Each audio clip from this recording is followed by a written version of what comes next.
Olá, querido ouvinte da Rede 316.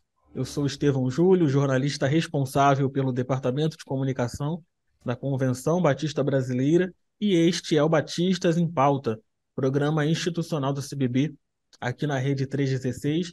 E hoje nós estamos iniciando aqui o nosso terceiro mês na nossa querida 316, na nossa querida missionária. É uma alegria, é um privilégio para nós estar aqui toda segunda-feira falando com você, trazendo assuntos relacionados à nossa denominação, né? Esperamos que você esteja gostando desse conteúdo e que esteja te abençoando cada vez mais o Batistas em Pauta, tá bom? E hoje, eu gosto sempre de lembrar para você seguir as redes sociais da Convenção Batista Brasileira. Nós estamos no Facebook, no Instagram, no Twitter, no YouTube também. E nós temos um WhatsApp para você mandar as matérias da sua igreja para o Jornal Batista. Ah, Estevão, minha igreja realizou um aniversário, realizou uma conferência, quero mandar para o Jornal Batista. Como é que eu faço? Nosso WhatsApp é o código 21 97291 4938. Repetindo, código 21 97291 4938. E se você quiser participar agora do Batistas em Pauta, você pode mandar mensagem para o WhatsApp, código 11 9 3003 0316. Repetindo, código 11 9 3003 0316. Né? E como eu falei aqui no início, o Batistas em Pauta está aqui para trazer assuntos relevantes sobre a nossa denominação e para abençoar as nossas igrejas também. E o assunto de hoje é extremamente importante. Vamos falar sobre estatuto, vamos falar sobre administração eclesiástica. Então, é um assunto que você deve ficar atento do início ao fim do Batistas em Pauta, para que você não perca nada, tá bom? E para falar desse assunto, é com muita alegria que eu apresento o Jonatas Nascimento, ele que é colunista de O Jornal Batista, na coluna Dicas da Igreja Legal. Você que lê o Jornal Batista já o conhece, mas hoje ele está aqui na Rede 316, também no Batistas em Pauta. Boa tarde, Jonatas. Boa tarde, querido Estevão. Boa tarde, minha querida família batista brasileira, meus amigos que estão aqui, até mesmo de outras denominações, mas pessoas que lidam em, transitam em espaços eclesiásticos. Eu tive o prazer de convidá-los, certamente estarão aqui conosco. Se não estiverem também, depois terão a oportunidade de ver, né? Porque vai ficar gravado essa nossa conversa aqui. Então, dizer que é um prazer estar aqui, Estevam. Me sinto lisonjeado pelo seu convite e mando um abraço para o nosso querido presidente, pastor Ilquias, tá? Também para o nosso executivo, diretor, nosso diretor executivo, pastor Sócrates, aqui um pouquinho eu nutro muito carinho, tá? Pessoal do escritório aí, estamos em casa, né? Quando eu vou aí, eu me sinto meio que no céu. É isso aí, você é de casa, sempre que está por aqui é um tempo da gente conversar, né? Trocar ideias e é muito bom. Como o Jonatas falou, é bem lembrado, né? Se você não conseguir, por algum motivo, não ouvir toda essa edição do Batistas em Pauta, ainda hoje ela estará no streaming, no Spotify, em outras plataformas também. E durante a semana você vai poder assistir esse conteúdo através do YouTube também. E o Jonatas tem uma surpresa, eu vou deixar ele contar essa surpresa para vocês, relativa ao trabalho dele e relativa também a toda essa edição do Batistas em Pauta. Pode compartilhar, Jonatas? Vamos lá. Este é o meu livro, Cartilha da Igreja Legal. Eu dispus de 5 exemplares para sorteio para quem assistir o programa do começo ao fim. Então, as pessoas interessadas vão entrar em contato comigo pelo WhatsApp. Eu assisti o programa. Eu, só isso. Aí bota em caixa alta para poder ficar diferente, qualquer coisa. Não me ligue, por favor. Deixe a mensagem lá no WhatsApp. E aí eu vou criar uma lista de transmissão, uma comunidade, qualquer coisa assim. E no final do programa, eu vou catalogar direitinho e vou fazer 3 perguntas aleatórias, uma do começo, outra da metade do programa e outra do final. Então, quem responder corretamente significa dizer que esteve presente, que assistiu a gente o programa inteiro, né? Que ficou conosco aqui. E, então, nós faremos o sorteio de 5 exemplares da nossa cartilha da Igreja Legal, que eu penso que será de utilidade para quem está nos assistindo aqui, tenho certeza disso. E mais, com todas as despesas pagas. Correios não paga, só vai me dar um endereço completinho lá, o nome e endereço completo, e vai chegar na sua casa. Ok? É isso. Perfeito. E lembrando, né, para você que está ouvindo a gente agora, que você vai mandar mensagem num WhatsApp diferente do WhatsApp da Rede 316 também, tá bom? É o 21 9 9247 1227. Repetindo, 21 9 9247 1227. No decorrer do programa, nós vamos lembrando para você também essa oportunidade incrível de receber na sua casa um conteúdo aí sobre administração e gestão eclesiástica, tá bom? Jonatas, você trabalha há quanto tempo aí com essa parte contábil de igreja e gestão eclesiástica?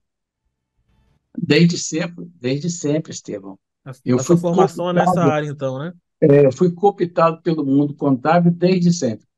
Então, lá se vão 47 anos completos em janeiro último. 47 anos de vida dentro de um escritório de contabilidade.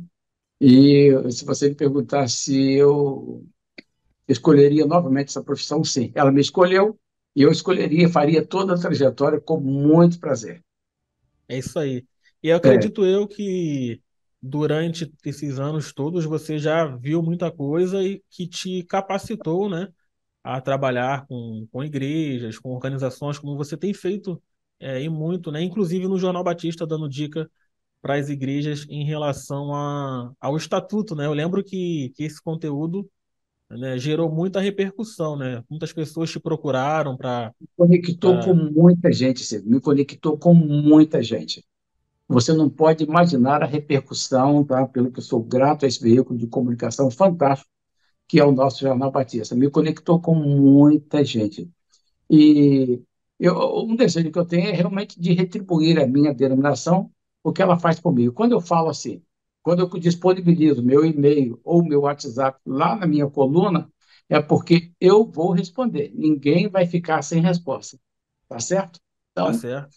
a minha alegria reside aí, né? A ideia de servir, de me doar, ela é muito forte, tá? Perfeito. E quando a gente conversou, né, sobre isso, a minha ideia, eu te convidei, a minha ideia era justamente a gente falar sobre isso, né? E a gente separou aí algumas razões, né, pelas quais toda a igreja precisa dar uma revisada no estatuto, não é mesmo? Isso mesmo, Estevão. Por quê? Os tempos mudaram, as igrejas hoje são vistas como empresas, não são empresas, mas de fato elas têm um lado organizacional, um lado empresa, que é terrivelmente empresa, né? E, e que o fisco quer cobrar esse resultado, ele quer que você preste informações. Se a igreja não presta informações, ela vai acumulando multas e infrações fiscais porque não cumprimento das suas obrigações inerentes às organizações religiosas de um modo geral. Não importa o tamanho, a localização, não importa isso. Uma vez legalizada juridicamente, uma vez que ela tem estatuto, ata de fundação, CNPJ, ela precisa fazer a sua contabilidade formal. Simples assim, tá bom? Então, nesse sentido, a gente numerou uma coisa que é importante eu dizer, que eu escrevi as razões pelas quais, mas as pessoas não podem confundir. De vez em quando alguém me pergunta, manda um modelo de estatuto para mim. Eu não tenho modelo de estatuto. O que eu dou são sugestões e a igreja aceita se ela quiser. Se ela quiser. Então, eu numerei alguns pontos, né? E a igreja vai analisar, ver se aquilo tem a ver com a sua realidade e vai utilizar ou não. Tudo bem? Tudo bem. O primeiro ponto aqui, e lembrando que você que está ouvindo, você pode mandar sua dúvida no WhatsApp da Rede 316, que nós vamos abrir um espaço aqui para responder suas perguntas, tá bom? O primeiro ponto que nós separamos aqui é a possibilidade de inserção no Estatuto de Atividades Típicas das Organizações da Sociedade Civil. Eu gostaria que você explicasse a importância dessa inserção. Perfeito, Estevam. Então, eu vou procurar ser bem objetivo, porque são várias questões. Eu não quero ver Sim, o nosso público frustrado por ver a hora passar e eu não consegui vencer todos os pontos que eu considero importantes. Vamos lá, então. Eu vou fazer vou ser o mais didático possível. Qual é a missão da igreja? Qual é a missão da igreja? Eu achei um acrônimo, eu não criei, mas achei um acrônimo que é perfeito. É a pesca. Quantos dedos eu tenho aqui na minha mão? 5 dedos. Para cada letra é um dedo. Olha só, pesca. P, P é de proclamação da palavra. E é de ensino da palavra. S é de serviço. C é de comunhão. A de adoração. Repetindo, pesca é proclamação, ensino, serviço, comunhão e adoração. Toda a igreja tem como missão principal exatamente essa aí. É a missão da igreja cristã e especificamente evangélica. Pode não estar exatamente assim no estatuto, mas essa é a realidade de qualquer igreja, toda e qualquer igreja, ok? Então, Sim. uma lei de 2014 estabeleceu o marco das organizações da sociedade civil no Brasil, mas não contemplava as organizações religiosas. Então, essa lei foi alterada em 2015 e hoje, desde então, as igrejas podem inserir em seus estatutos, no mesmo CNPJ, no mesmo estatuto, atividades típicas das organizações da sociedade civil, como, por exemplo, saúde, educação e assistência social. Vamos pensar que a igreja não queira abarcar tudo isso aí, porque de fato o peso é muito grande, a carga é pesada, mas ela queira, por exemplo, desenvolver atividade social, de assistência social, que é o que a igreja faz. Eu costumo dizer que toda igreja que se preza, ela já nasce com um projeto social debaixo do braço, porque é natural, é inerente à igreja prestar assistência aos menos favorecidos, aos desvalidos, a igreja não é discriminatória. Então, ela tem esse escopo e ela sempre vai querer fazer exatamente isso aí, prestar serviço social. Só que com que recursos? Ela faz isso com dízimos e oferta, que a fonte de receita da igreja, de toda qualquer igreja, é o quê? Dízimo e oferta. E é um ato liberal. Se eu, por exemplo, você é um pastor, eu sou sua ovelha, sou da sua igreja. Aí, em janeiro, eu cheguei lá e entreguei meu dízimo. Passo em branco fevereiro, março, abril, maio, junho, julho. Você pode me cobrar? Não, você não Não. pode cobrar dízimo. Dízimo é um ato do coração, é um ato de liberalidade. Então a igreja fica presa a essa verdade. E ela não pode avançar. Vamos dizer que a igreja seja bem organizadinha, que ela tem lá um orçamento e que ela canaliza hipoteticamente 10% das suas entradas para serviço social, né, para assistência social das pessoas. Por mais que ela tenha uma receita bacana, ela vai ficar limitada aos 10% da sua receita. Mas uma vez que ela insira em seu estatuto essa atividade, por exemplo, eu vou focar mais aqui na assistência social, porque esse é o ponto forte realmente das igrejas e a necessidade também. Então, vamos pensar que ela consiga fazer o estatuto, inserir o estatuto e levando muito a sério a sua gestão, os seus controles internos. O que ela vai poder fazer inserindo lá? Vamos também prestar atividade de assistência social nos termos da Lei 13.019, que estabeleceu o marco das organizações da sociedade civil no Brasil. Ok, então feito esse casamento ali, isso tem a ver com a lei de incentivo, até a malfadada lei Rouanet, por exemplo, os estatutos da vida da criança, do adolescente, do idoso, e vai por aí afora. Então, o que ela vai poder fazer? Ela, uma vez legalizada, com as suas certificações todas regulares em dia, ela vai poder firmar fomentos com o poder público. Isso é extremamente importante, tá, Estevam? É Sim. extremamente importante. Vai poder firmar fomentos com o poder público e, então, ela faz projetos sociais e vai ter esses recursos para administrar, porque o Estado, na verdade, a leitura que eu faço é que o Estado entendeu já há muito tempo que ele não é capaz de ir onde a igreja vai. E não faz com aquela fidelidade que a igreja faz. Se o Estado entregar na mão de uma igreja R$ 100.000, os R$ 100.000 serão empregados naquele objetivo que ela traçou. Diferentemente dessas ONGs aí anteriores, você via como é que era, né? Era como que carregar gelo no Nordeste em tempo de muito calor, porque se recebia, se uma determinada verba era destinada para para uma organização dessa natureza, de 100 mil, por exemplo, nunca chega a 100 mil na organização. Você sabe disso, é uma Sim. triste verdade. Vai chegar a 80, 70, 50, infelizmente. Então, essa é uma grande porta que se abre. Agora, quem for fazer isso tem que ter juízo, tem que fazer bem feito, porque se não fizer bem feito, vai perder a credibilidade e a própria igreja vai acabar tendo que fechar as portas porque vai passar vergonha. Porque o sistema de controle de prestação de contas, ele é muito eficaz e é muito duro. Então, esse é o primeiro ponto que eu coloco para vocês aí. E já que você falou que as pessoas poderão entrar em contato, fiquem totalmente à vontade para mais esclarecimentos. Muito bom a explicação. Tentando resumir aqui, um exemplo, nós temos projetos como entre os batistas brasileiros, como Vila Minha Pátria e Cristolândia, o projeto Viver. Né? Caso esses projetos, né, queiram, né, ou já estejam adequados com essa lei, eles podem sim receber esse incentivo do Pode. governo para atuar, né? Exatamente isso. Aí alguém, Estevam, vou conjecturar, coisa que nem é muito legal do ponto de vista da oratória, né? Diz assim, alguém pode dizer que com isso a igreja vai fazer casamento com o Estado, vai se casar com o Estado. Então, a separação desde sempre, que sempre existiu, vai continuar existindo. Sim. Igreja separada do Estado, não tem nada a ver. As igrejas apenas vão receber esse recurso para poder executar um trabalho de excelência na área social. E por que não dizer, me perdoe aqui, não sei se isso vai ferir algumas sensibilidades aí, mas a igreja, de forma inteligente, ela vai fazer esse trabalho só para matar a fome física das pessoas? Não. Ela Não. também vai procurar, né, saciar a sede espiritual das pessoas que procurarem seus serviços sociais. Muito bom.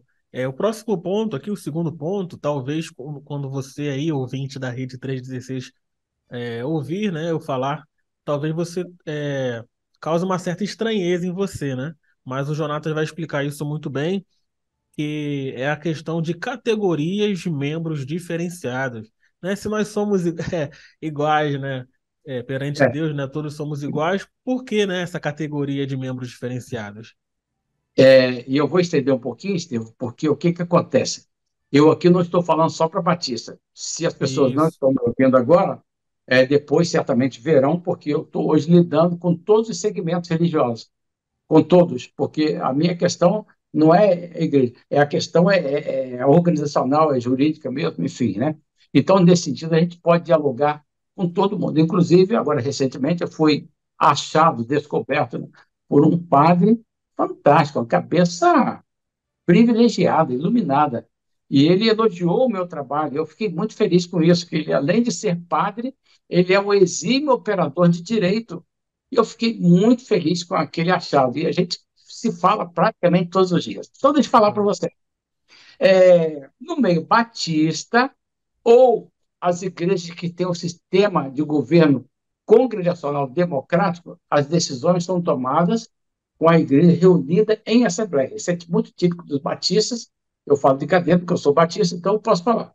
Todas as decisões são devolvidas, são resolvidas, deliberadas, né, lá na Assembleia Geral da Igreja, que pode ser ordinária ou extraordinária.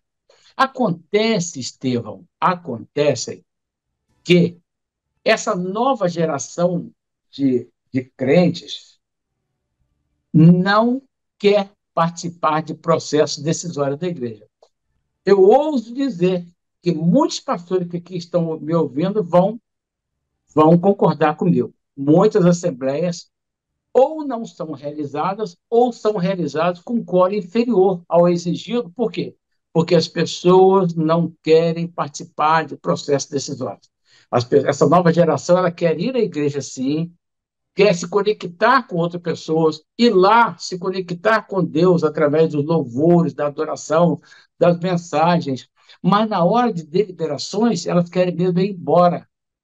E aí, como é que fica no sistema batista? Quando, por exemplo, uma pessoa se batiza, automaticamente ela se torna um voto.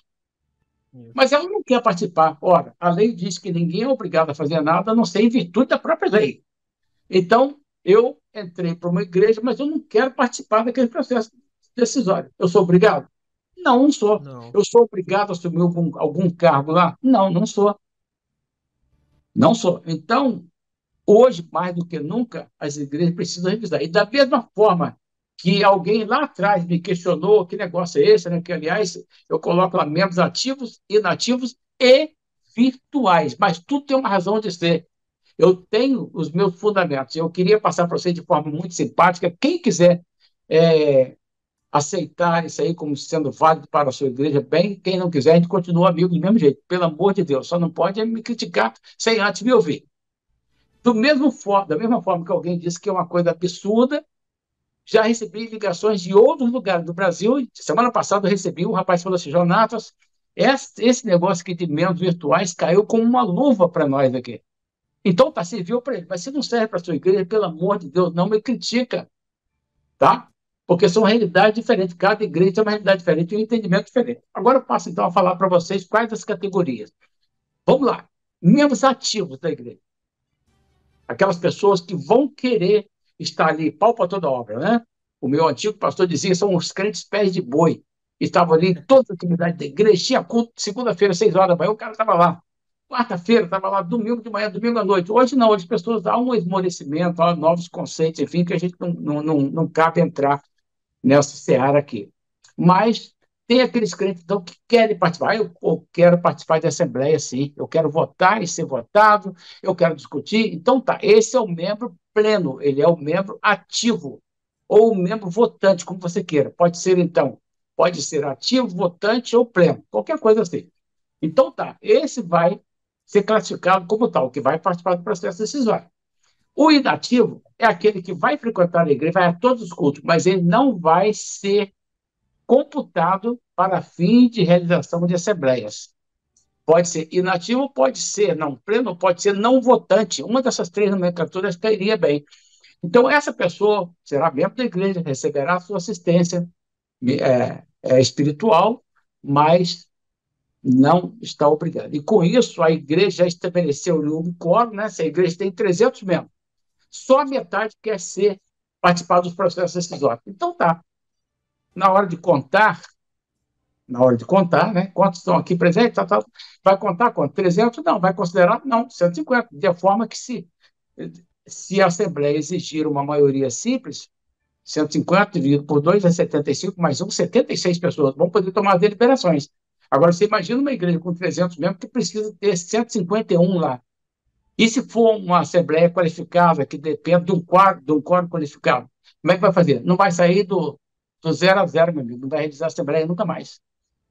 Então, essa é a minha verdade. Aí sobraram os crentes virtuais. Qual foi a minha iluminação? Vou chamar assim porque eu falo com autoridade. Eu não sou leviano e sirvo ao Deus vivo. Então, eu fico à vontade para dizer que as minhas inspirações, elas vêm do alto. E aí, quando eu olho, eu trabalho, eu ando com muita gente, eu converso com muita gente. E aí, você pode falar assim: hoje temos os desigrejados. Quando se diz que uma pessoa é desigrejada, não significa dizer que ela é uma apóstata, que apostatou da fé, que abandonou a fé. Tem até esse, mas é a minoria. Muita gente hoje está em casa porque está, eventualmente, decepcionada com a estrutura eclesiástica, outro com os escândalos, com os pastores inescrupulosos, das igrejas inescrupulosas que fazem apelo financeiro o tempo todo, sem nenhum escrúpulo, que ostentam, né, riquezas, enquanto o fiel está lá levando sua vida de sacrifício e tal. Então, as pessoas resolveram se dar o direito de se isolar em suas casas. Estão lá, até tem vida devocional, mas isso não é legal, né? Então, quando eu pensei no crente virtual, eu pensei naquela pessoa que está nesse estado, então que poderia, aquelas pessoas que têm dificuldade de ser dedicado, que têm uma fobia social, que um idoso que não pode mais se locomover para ir para casa. No meu caso específico, eu tenho um filho que mora fora do país, ele vive na Europa. Então, lá na Europa, para você achar uma igreja, é complicado, meu amigo. Pela graça, ele achou uma igreja equilibrada, e era a única igreja onde ele estava, na cidade onde ele estava, a única. Graças a Deus ele está lá. A menina, a esposa dele, a minha nora, é do Ministério de Louvor, são bênçãos lá. Ele fez, inclusive, uma viagem missionária agora que me deixou extremamente feliz. Ele pegou o período de férias dele e foi para o campo missionário. Mas aonde? Foi lá em Nova York? Foi na França? Não. Ele foi no Quênia, exatamente onde mataram, assassinaram aquele missionário Francisco, agora recentemente. Era lá que o meu filho estava. lá que meu filho estava, né? Aproveitando as férias dele e fazendo, experimentando missões lá. Louva a Deus por isso. Então, meu filho, vamos dizer que ele não tivesse achado uma igreja lá na Europa. Dentro dessa minha expectativa, ele poderia continuar sendo membro da igreja onde eu sou membro hoje, onde ele nasceu e cresceu, e ele poderia receber assistência espiritual e cooperar com a igreja, dando lá seu dízimo, exercendo a sua mordomia, a sua disciplina, e ele tendo esse contato aqui, como esse que nós estamos tendo agora aqui, tá? Com a igreja, sem nenhum problema. Né? Os recursos midiáticos estão aí, as tecnologias estão todas a nosso favor. Então, foi nisso que eu pensei. As pessoas incapazes de sair à noite sozinhas, pessoas já de mais idade, ou pessoas portadoras de fobias sociais, questão da insegurança. Às vezes a pessoa é nova, mas para chegar à igreja ele corre riscos reais. Então, na minha cabeça passa por isso aí. É você acolher esse pessoal.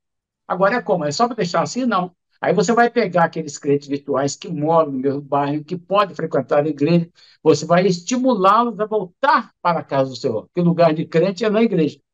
Basicamente é isso aí, viu? A verdade. Lembrando, o Jonatas vai sortear cinco exemplares, né, do seu livro, né? E Isso. você que quer concorrer, envie mensagem no WhatsApp 21 9 9247 1227. 21 Isso. 9 9247 1227. A gente vai entrar agora no terceiro ponto, né, dessas razões, que é a prestação de serviços voluntários pelos membros da igreja. Esse é um assunto bem sensível também, né? Porque pode Exatamente. acontecer algumas situações de que o membro, naquele momento, preste um serviço voluntário e depois queira cobrar da igreja um vínculo empregatício, né? Entre outras coisas, né? Cada vez mais comum isso, tá, Estevam? Cada vez mais comum. Pessoas indo às raias da justiça cobrar direitos trabalhistas das igrejas. E isso passa, inclusive, para o pessoal de cantina, trabalha com cantina, e trabalha eventualmente no estacionamento, na diaconia, no Ministério de Música ou Adoração, né? Então, isso me despertou para poder falar sobre isso e, quem sabe, colocar no estatuto. Uma sugestão apropriada para o estatuto é dizer que todas as pessoas que atuam voluntariamente no espaço eclesiástico, no seio da igreja, o fazem em caráter voluntário e que, portanto, as suas atividades jamais serão objeto de reclamação trabalhista. Simples assim, tá? E com isso a igreja vai se cercar. Por exemplo, né, todas essas atividades. Um professor de escola bíblica dominical, voluntário, né? O que ele faz? Então, assinar um termozinho dizendo que ele faz aquilo ali voluntariamente e que por isso jamais vai botar a igreja na justiça. O pessoal da música, a mesma coisa. O pessoal da cantina, do estacionamento, da diaconia, todo mundo que atua em espaço secular, em espaço eclesiástico. Tudo bem? Perfeito. Então, É então importante cuidado. deixar claro, né? A igreja se resguardar, né? Um documento, O para não passar estatuto, por isso. além de colocar no estatuto, inserir lá esse artigo, tá? Esse artigo, a igreja possuir um termo, né, dizendo que, para cada pessoa assinar, dizendo que o trabalho é de natureza voluntária e que não vão depois procurar direitos trabalhistas em cima da igreja, tá bom? Tá bom. Chegamos Uhum. aí ao quarto ponto, e é algo até que aconteceu aqui na CBB, se eu não me engano, em 2020. Nós estávamos no período da pandemia e a CBB precisou fazer uma assembleia extraordinária, e essa assembleia foi online, foi a primeira da história da CBB, né? Inclusive, se eu não me engano, estão falando sobre algumas mudanças aí no estatuto em relação a assembleias online também, né? Então você enumerou essa questão por algum motivo, né, Jonatas? Não, sem dúvida, porque o que, que acontece? Todos os estatutos, especialmente das igrejas batistas, constavam lá, ou constam lá, né? Sob pena de nulidade, as assembleias gerais deverão ser realizadas na sede da igreja, né? Sob pena de nulidade. Então, tá, se fez uma assembleia fora, não vai. Só que os casos fortuitos acontecem. Então, nós tivemos o caso do isolamento social em 2020, e aí o então presidente da época fez uma lei que durou de junho até 31 de outubro daquele ano, dizendo que permitia não somente as igrejas, mas todas as organizações regidas por estatutos em que se requer a realização de assembleias para tomada de decisões. A igreja faz mais isso, mas sociedades anônimas também fazem, as grandes companhias, né? Elas fazem também. Só que com a impossibilidade de ajuntamento, Então veio essa lei, tá? E hoje as igrejas devem se aproveitar disso então e mudar esse artigo que fala que as assembleias só podem ser realizadas na sede da igreja. Não. Hoje, se você quiser fazer um negócio mais moderno, mais contundente, você vai dizer que as igrejas podem realizar as assembleias de forma presencial, online ou mesmo híbrida, uma parte na Sim, igreja e outra parte onde a pessoa estiver. Simples assim. Tudo bem?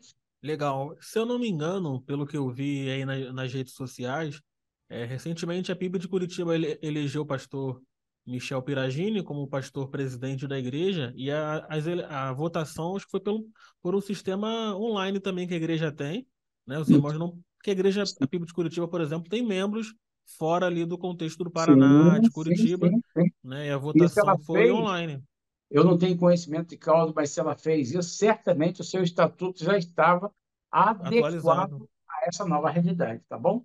Porque tem que ter no estatuto, a previsão de realização de assembleia, o formato tem que constar do estatuto. Perfeito. O quinto ponto aqui, eu acho que é algo, acho que de todos, né, é o mais atual, né? Pode me corrigir se eu estiver errado, né? Que ainda causa muita dúvida, inclusive para quem é dessa área de comunicação, que trabalha com informação e com dados, né? Que é a verificação de necessidade do estatuto contemplar os aspectos da LGPD, que é a Lei Geral de Proteção de Dados, né? Que é um assunto novo. A CBB, inclusive, realizou uma capacitação para os membros do conselho, eu pude participar também, do Estatuto da Criança e do Adolescente, o Estatuto da Cidade, Estatuto do Idoso e de Direitos Autorais. Eu não lembro de ter visto igrejas falando sobre isso, né? É importante realmente frisar. Então, então, o que que acontece? Não é à toa que aparece em primeiro lugar LGPD. E quando a gente fala em LGPD, as pessoas associam logo ao LGBT, né? Se falar Uma coisa, uma embolado, coisa, parece, né? uma coisa é uma coisa, outra coisa é outra coisa. Não podemos Sim, misturar as situações.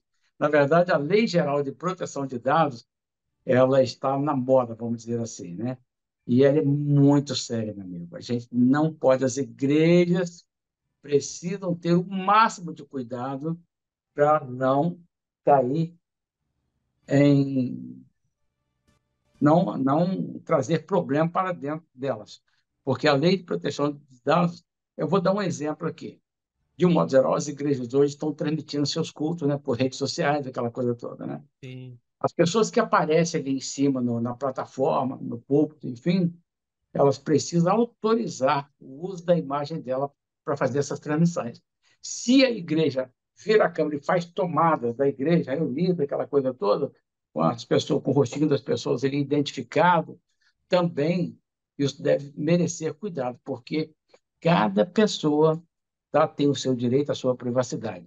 E vou comparar mal aqui, tá? Não sei se você se lembra disso, talvez não, mas tinha um jogo, houve um jogo aqui no Maracanã, aconteceu um jogo no Maracanã, em que o time do camarada fez um gol. Aí o camarada apareceu lá, né, na arquibancada, vibrando e tal, mãe, eu tô aqui, me filma Galvão. E aí, sabe quem é que filmou ele? A Globo filmou, né? E sim. ele foi apanhado pela polícia, porque ele era um foragido da justiça. Caramba, É. Agora, vamos trazer isso para dentro da igreja. Vamos dizer que um cidadão, né, está aí no mundo do crime e um belo dia a luzinha acende assim na cabecinha dele. Poxa, eu vou sair dessa vida do crime, eu vou para a igreja. Aí sempre tem um crente por perto, né? Aí ele vai para a igreja. Só que ele chega lá meio escondidinho, meio assim, né? Discreto. Ele quer ficar escondidinho ali, assistir o culto, prestar o culto e ir embora para casa. Aí vem uma câmera, foca assim, dá um zoom nele, né? Dá um zoom no cara. E se esse camarada for foragido da justiça e a polícia for lá botar a mão nele também, né?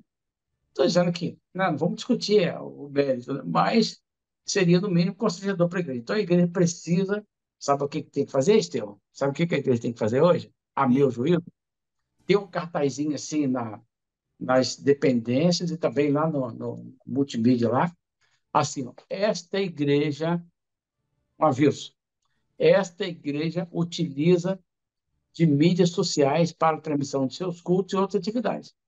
Então, a pessoa que chegou lá, ela vai ver, né? Se ela se incomodar, ela vai falar com alguém. Ela não concordo com isso, não. Então, alguém vai providenciar um local neutro onde as filmagens não chegam para que ela fique ali, Isso. escondidinha na tela ali. Ela tem o direito à privacidade. Tá? Aí eu falo também do ECA, que é o Estatuto da Criança e do Adolescente. Você acha, Estevão, que as nossas igrejas são frequentadas por crianças com autismo, crianças hiperativas? São ou não? São, claro que são. A Sim, igreja muito. não é exclusiva, a igreja é inclusiva. Então, tem lá as crianças, e você acha que essas crianças não sofrem bullying em ambiente eclesiástico? Sofrem, com certeza. Claro que sofrem, Estevam, claro que sofrem. Então, a minha sugestão é para que as igrejas assumam esse compromisso público perante o seu estatuto, dizendo que a igreja observa no que couber, Sim. tá? Esse estatuto, porque está dizendo que vai ter os devidos cuidados. Você já pensou o que, que é crianças em banheiro? Você ouve tantas histórias de crianças em banheiro de escola. E por que você pensa que só por ser igreja também não pode ter acontecer coisas desagradáveis em banheiro de igreja? Claro que pode. Então, por isso, eu peguei essa ideia dos estatutos da criança e do adolescente para poder a igreja aplicar e vigiar, ser vigilante naquilo que for possível. Também o estatuto do idoso. Estatuto do idoso por quê? Hoje, quando chega uma pessoa na sua igreja, já idosa, às vezes ela vai sozinha, passou ali, gostou e se filiou à sua igreja. Só que ela é idosa. Idosa, leia-se, acima de 50 anos. Quando as pessoas têm alguns súbitos, mal-estar, de repentino, aquela coisa toda, tem aqueles apagões. E aí chegou lá, o que que a igreja deve fazer? A igreja deve, com todo amor e carinho, fazer um cadastro dela, pedir telefone de um familiar, porque se ela eventualmente passar mal no ambiente da igreja, a igreja vai saber que providência tomar. Olha, a senhora toma algum remédio, a senhora ou o senhor, né? Toma algum remédio na hora certa, controlado, qualquer coisa assim. Aonde é que fica? Se por acaso a senhora passar mal, a gente pode pegar? Porque isso pode acontecer, Estevão. Sim. Ter um veículo, tá? Na porta da igreja, para que se alguém passar mal, levar, socorrer imediatamente. Isso nós estamos falando do cuidado que nós precisamos ter com os idosos. Idoso, eventualmente, tem morte súbita. Às vezes você vê um senhorzinho, uma senhorinha no banco da igreja sentada quietinho assim, né? Está quietinho. Assim, para. Aí alguém pensa que está orando. Não, ele não está orando, ele está dormindo. Nem uma coisa nem outra. Pode ter acontecido de ter tido uma morte súbita ali e vai ficar sentadinho ali. Você está vendo? Então, as igrejas precisam estar atentas a isso. Ter aquela malinha de primeiro socorro, aparelho de medir pressão, coisas básicas, Estevam. É disso que eu estou falando. E, finalmente, o ECA, que muita gente não sabe, não é uma lei, não é um estatuto tão recente, tem mais de 20 anos, mas ninguém sabe o que, que é isso. O que, que é isso, então? Vamos falar do ECA. Não, depois ainda tem direitos autorais. O ECA, que é o estatuto. Não, O perdão. ECA você já falou, Eu né? quero falar do estatuto da cidade, Da perdão. cidade, faltou isso. É o estatuto da cidade. Ele não é tão recente, mas ainda é muito desprezado. O que, que diz o estatuto da cidade? Parece-me que é o artigo 36 que fala sobre o estudo de impacto de vizinhança. Esse estatuto, ele diz que para uma igreja ou qualquer entidade, organização de aglomeração de pessoas, se estabelecer num determinado local, tem que consultar a comunidade para saber se a comunidade quer ou não ter aquela igreja ali, aquele clube ali, enfim. Qual Polêmico igreja isso, já hein? fez isso até hoje? Qual igreja fez isso? Eu não lembro de nenhuma. Pois é, meu amigo. Pois é. Mas essa lei, ela é real, ela existe. Ela existe. Então, é o cuidado que a pessoa tem que ter. Por exemplo, agora vamos falar de direitos autorais. Direitos autorais. Sim. Está lá, o irmãozinho vai lá na igreja, está cantando lindamente uma música do um cantor gospel desse aí. Aí daqui a pouco a transmissão cai. A pessoa que está assistindo em casa vai, poxa, minha internet está ruim.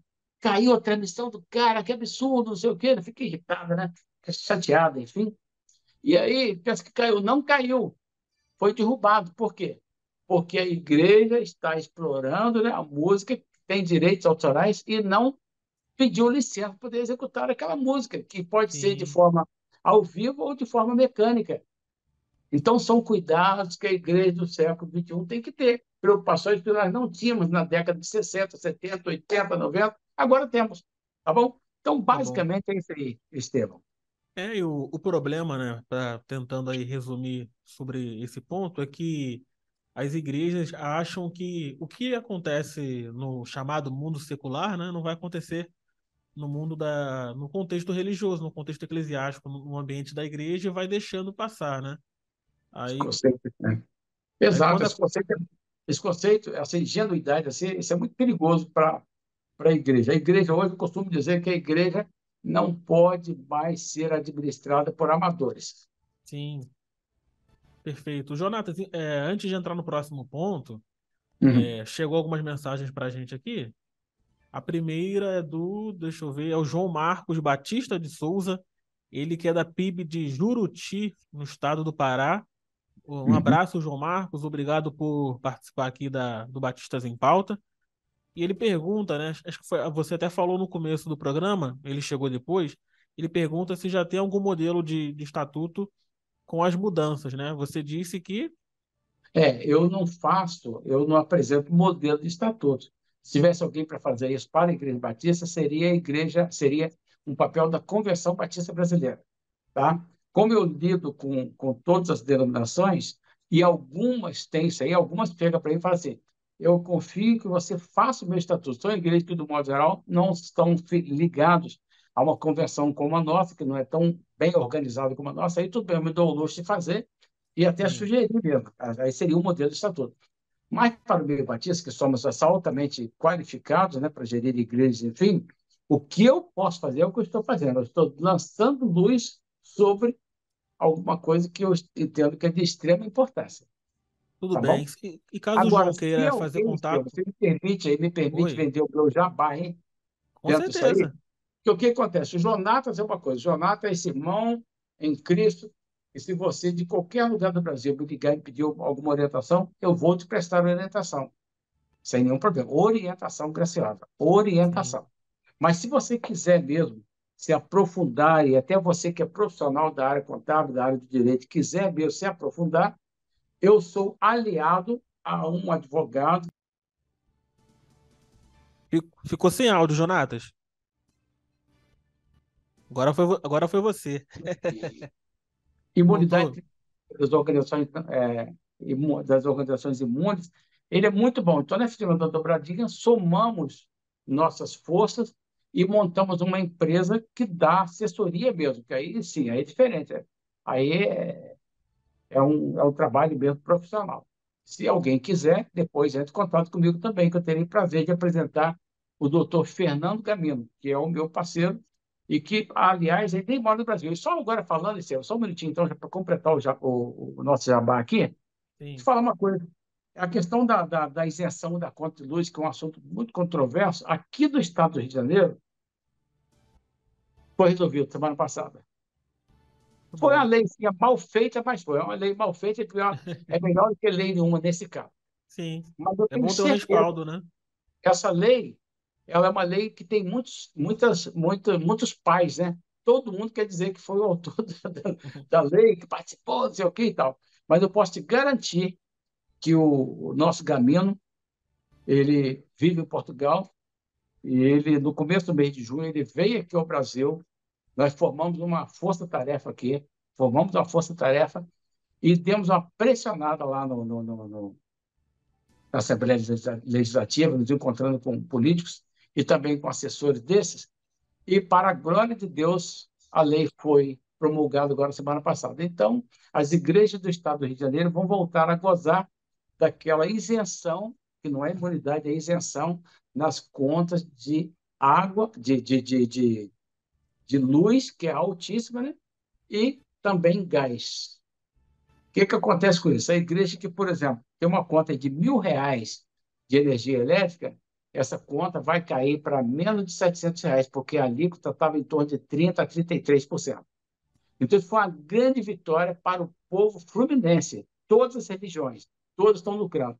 E, com toda a modéstia aqui, eu te digo que o nosso querido Gamino ele teve uma participação muito efetiva nesse processo, tá bom? Claro que há outras pessoas, mas eu não posso nem quero e não devo citar agora os nomes aqui, tá? Mas somos gratos aos deputados estaduais aí que entenderam o nosso apelo aí e cometeu-se justiça, tá bom? Depois de quase 3 anos aí, é suspensa essa isenção, tá Tá bom? bom.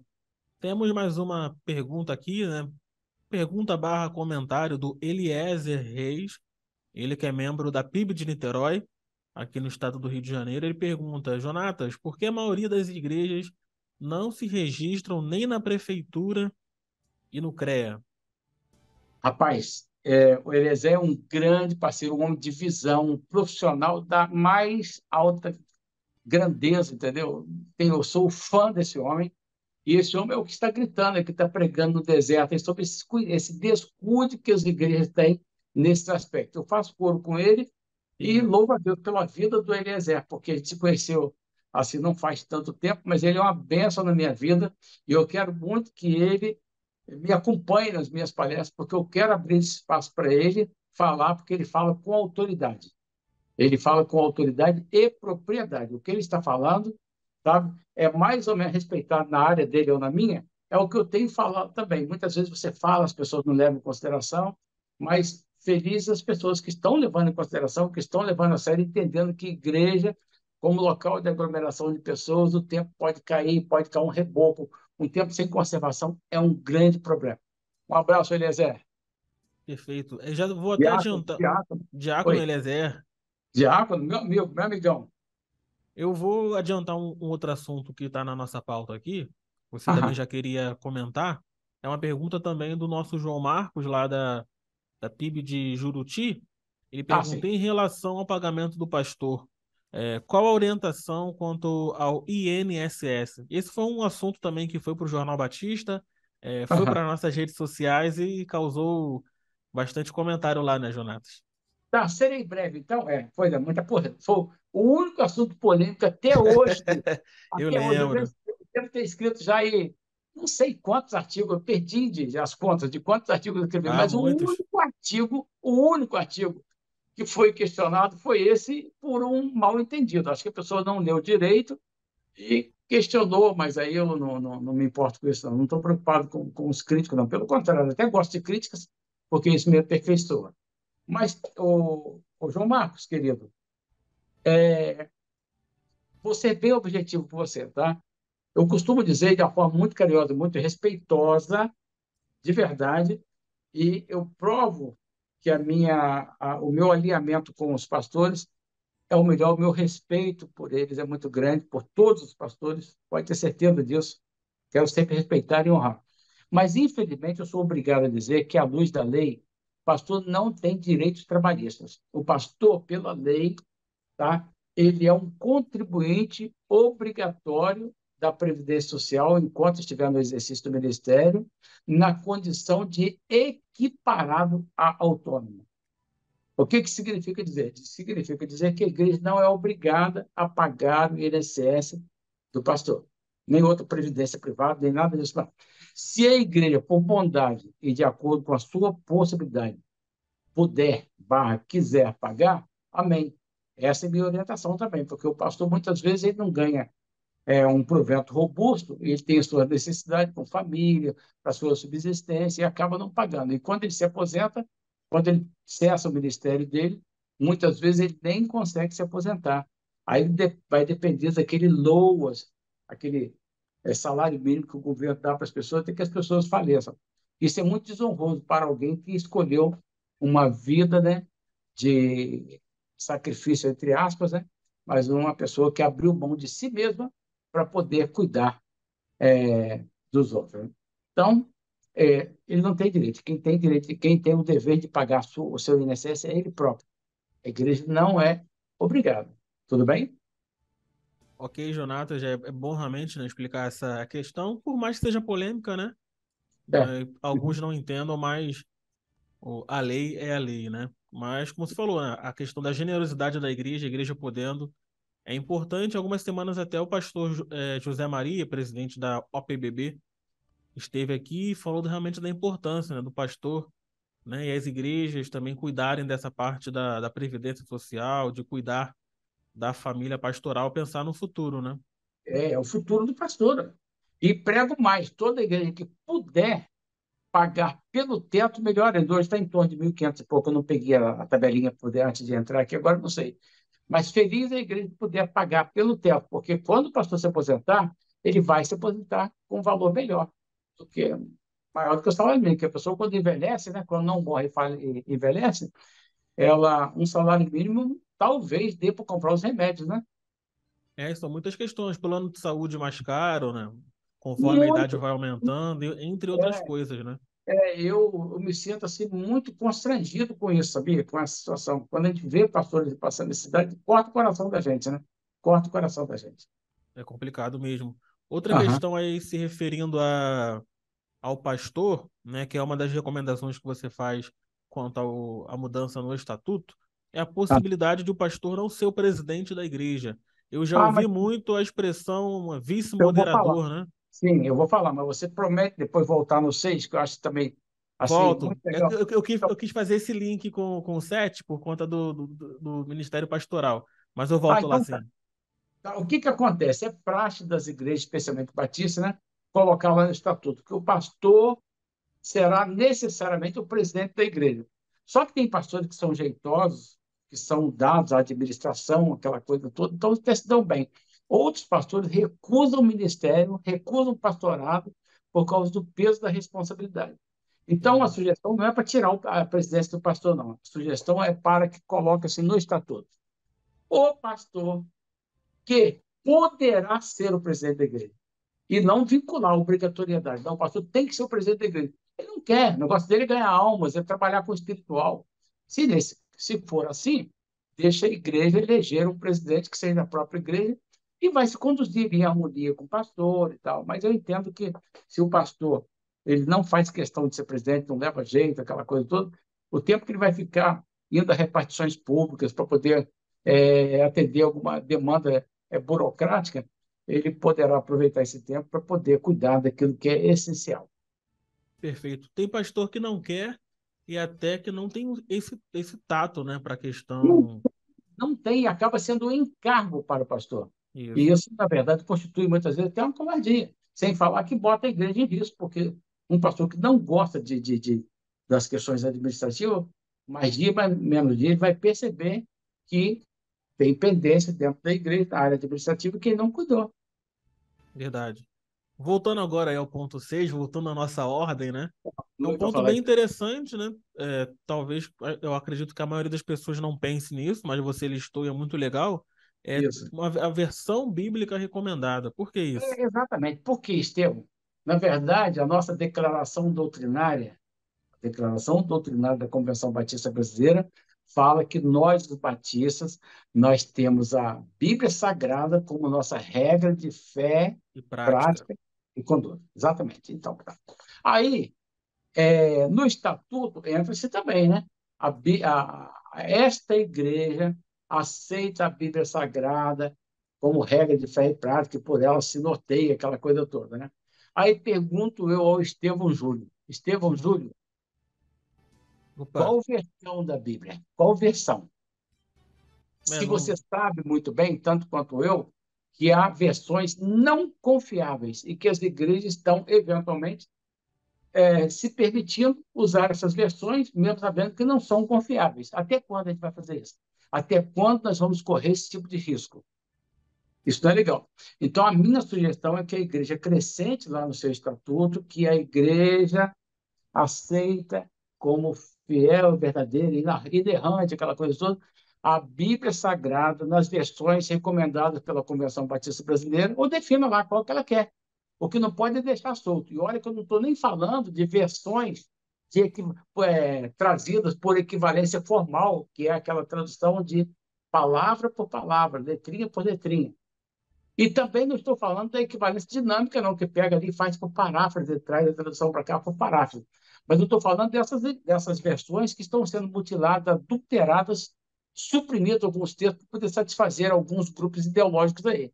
Você imagina uma mocinha de 15, 16 aninhos, ela chega na livraria gospel para poder comprar a sua Bíblia. Qual o critério que ela vai utilizar, Estevam? Ela vai procurar uma Bíblia que tem uma capinha de pelúcia, rosinha, aquela coisa toda, né? Mas ela não Sim, conhece o conteúdo daquela Bíblia. Aquela Bíblia pode ser uma Bíblia falsificada, tá? Então, tá bom. essa é a recomendação que eu tenho para o nosso povo aí, tá bom? Mas você tem alguma versão que você indica? Claro que tem, ué, tá? As versões Almeida, a Fiel, né? A como é que é? NA, NTLH? NA, sim, NA, tem umas versões aí bacanas aí, né? NVI também, não? Oi? NVI? NVI? Sim, NVI é fiel, sim, NVI é uma versão confiável, por que não? Eu estou tentando ver aqui, que hoje eu corrigi o estatuto, Aham. e eu sugiro, eu trouxe aqui, aí eu não tenho, eu não vou achar agora, não. Agora para me deixar, não vou nem procurar mais. Saiu Mas no é isso, jornal isso também, né? está no jornal, está no jornal. Só que eu não cito lá, eu não menciono, não referencio nenhuma Sim. versão. Mas os pastores saberão disso, a conversão sabe qual era a versão que a nossa Joep aí ah, publicou durante muitos anos, fabricou durante muitos anos, né? Editou muitos anos. Se eu não me engano, é Tá? Almeida, eu não lembro. As Bíblias, isso, da Sociedade Bíblica do Brasil e Imprensa Bíblica Isso. Brasileira, são versões confiáveis. Ah, tudo bem, mas há outras versões aí que facilitam o entendimento, porque aquelas versões antigas têm muitas palavras diferentes, não sei o quê, não, não é isso mesmo. Então, Isso. nós temos Bíblias que podem ser recomendadas. Por exemplo, a NVI, a certo aspecto, ela parece muito com aquela nova tradução da linguagem de hoje. Leia, sim, Sim. leia, não deixe de ler a Bíblia, mas leia com distanciamento. É preciso ler com distanciamento. Não pode ser assim, engolindo tudo que está lá, não, né? Tem que ter cuidado, porque hoje teve até uma Bíblia nova que surgiu. Eu gosto de colecionar Bíblia, eu tenho mais de 20 aqui na minha estante, e me recomendaram uma Bíblia que eu não vou, me dou o direito aqui de não dizer qual é a editora. Aí a Bíblia saiu, uma Bíblia, mas rapaz, a Bíblia é muito boa, tinha que eu comprei a primeira edição da Bíblia. Uhum. Aí tá lá, João 1,9, 1 João 1,9, né?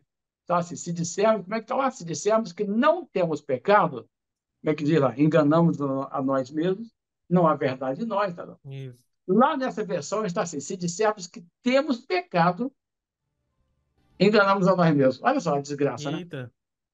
Aí nós reclamamos, claro, né, com a editora, eles estão reparando esse erro. Esse é um só, dentre outros, vários outros, tá legal?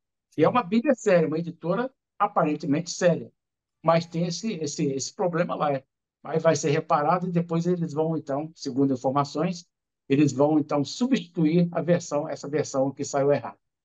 Tudo bem, Jonathan. A gente tem cerca aí de 8 minutos, né? Vamos falar agora aí dos últimos 3 pontos, que são os cuidados na elaboração de dispositivo que trate de questões de ordem ética, moral ou ideológica, Uhum, a possibilidade de aceitação de membros de outras denominações e, por uhum. último, ampliação do mandato da diretoria estatutária. Tá, se você me permitir, eu até estou invertido aí para deixar esse ponto 8 por último aí, Tá bom? mas para falar, por exemplo, da ampliação do mandato da diretoria. Dizendo antes de qualquer coisa que eu nunca dei trabalho para a minha denominação, espero não dar nunca, Estevão, mas determinadas questões eu tive que levantar e confesso para você, eu até deixei de escrever algumas coisas para não causar problemas para a minha denominação, porque são assuntos sensíveis e que têm a ver com a convenção e com as igrejas locais. Então, eu acabei me omitindo. Vamos ver o que eu falo aqui para vocês. Ampliação do mandato da diretoria. Antigamente, a pessoa botava assim, mandato de diretoria 1 ano. Não tinha problema nenhum. Todo ano renovava ali internamente, não precisava fazer ata nem certificado digital. Com o surgimento da necessidade de ter as atas registradas em cartório e o certificado digital em dia, que tem duração de 1 ano só, então, nada melhor do que a igreja ampliar o mandato da sua diretoria, que pode ser o quê? 2, 3, 4, 5 anos. Porque ela só vai ter esses gastos com de sola de sapato e despesas e burocracia, redação de atas, num tempo assim maior, 3, 4, 5 anos. Do jeito que está assim, de 1 ano só, não dá, meu amigo. A igreja vai ficar dando passo para, vai dar um passo para frente e outro para trás, enquanto não resolver isso aí. Tá bom?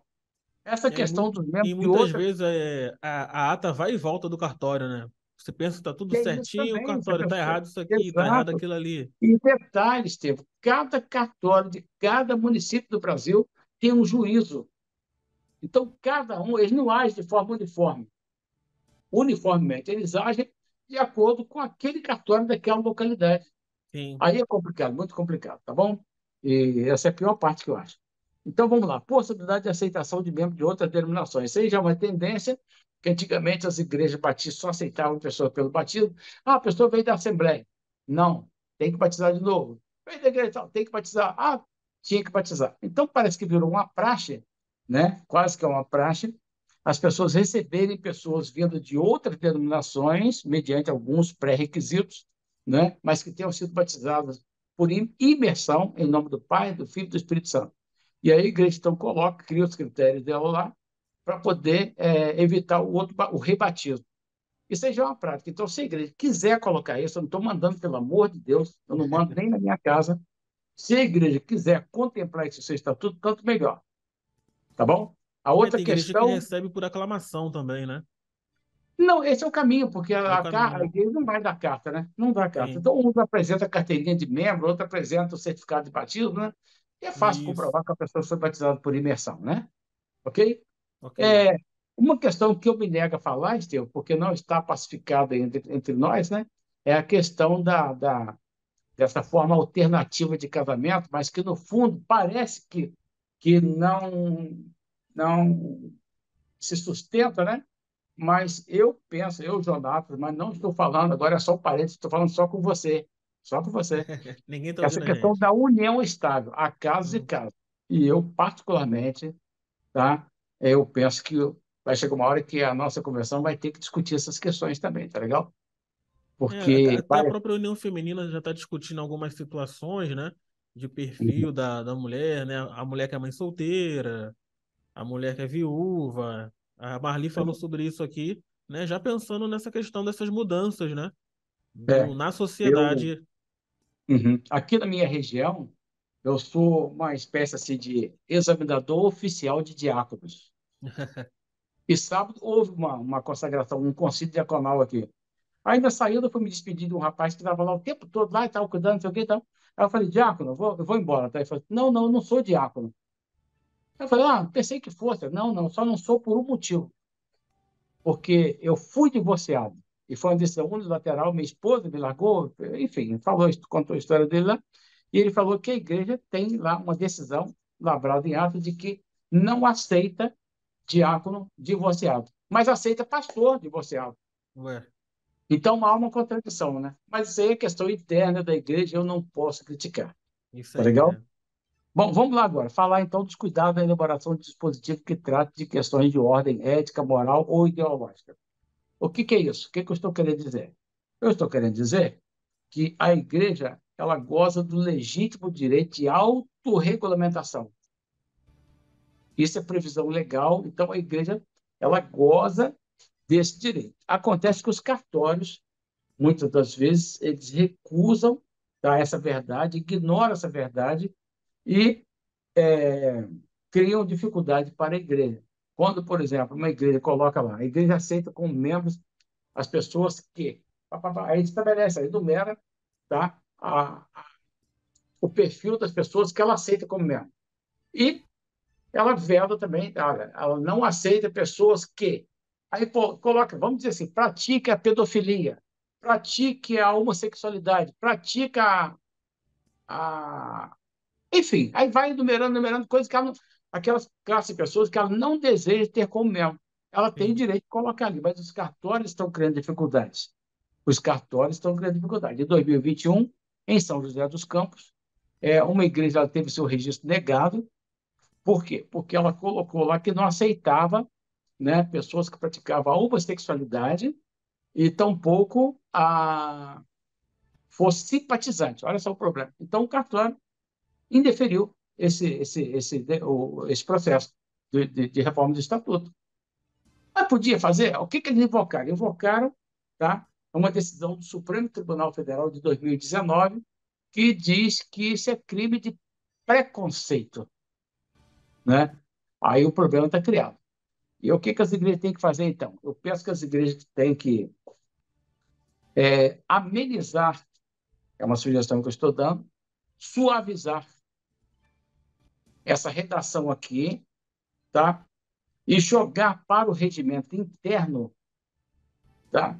Descrevendo de forma detalhada quem pode e quem não pode ser membro da igreja. Já que o estatuto é um documento público e os cartórios estão criando problema, então a igreja vai até onde pode, dentro do estatuto, e lá joga para o regimento interno as outras questões. Quando eu falo regimento interno, não precisa ser necessariamente o regimento interno, que é o mais usual, mas pode ser também um manifesto, uma declaração da igreja, tudo isso decidido em assembleia, aí vira o documento oficial da igreja. O documento oficial da igreja não é só estatuto, né? CNPJ, Sim. essas coisas assim. É também um regimento interno, é um manifesto, é uma declaração, enfim.